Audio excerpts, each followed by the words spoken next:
पहिल्यांदा ही कल्पना त्याच्या डोक्यात आली की गेट टुगेदर घ्यावं, त्याचं मी कौतुक देसाई गोडसे जरा वगैरे तुम्ही आपण हे इथं आताची सिच्युएशन खूप कठीण आहे, त्या काळात ते तिथं काम करते आणि इथे मिस्टर सुद्धा तिथं असते. तर पहिल्यांदा ह्या तिघांना चालू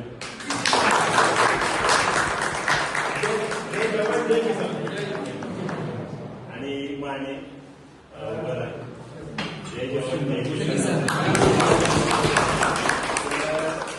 तुम्ही खरंच तुम्ही आहात सगळे म्हणून हे सगळे आम्ही तुमच्यासाठी पुन्हा एकदा थँक्यू. ठीक आहे, शाळेत फॅन कशा कंडिशन मध्ये होते, आता शाळा आहे चालतंय हे तुम्ही बघताय, पण जुन्या आठवणी तर जुन्याच असतात. तर या दृष्टीने एकत्र आलाय तर कमीत कमी एक काम करा की जर कोणी तुमच्यातलं आर्थिकदृष्ट्या किंवा मानसिकदृष्ट्या जरा माग असेल तर त्याला पुढे घेण्यासाठी एकमेकांची मैत्री व्यक्त करा आणि त्याला मोकळं करा की एखादा ड्रेस असेल तर तो ह्या ह्याच्यातून जाईल. कारण आता शिक्षकांच्या मध्ये सुद्धा आम्ही बघतोय की जे शिक्षक रिटायर झालेले त्याच्यावर कोण गेलेल्या बेडवर पडून झोपून येत असतात.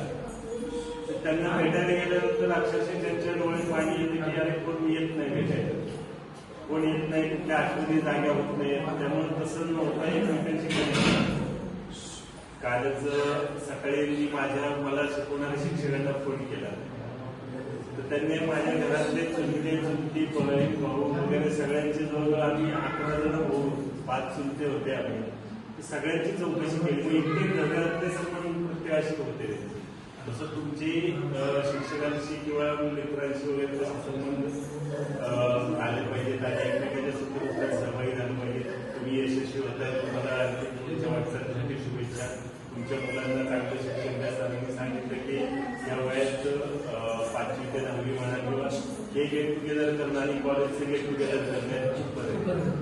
आणि 1ली ते 4थीचं गेट टुगेदर करणं हे आठवणीतच नाही. ते जसं पुढे जाईल तसं मागचा टप्पा ड्रॉप होत जातो.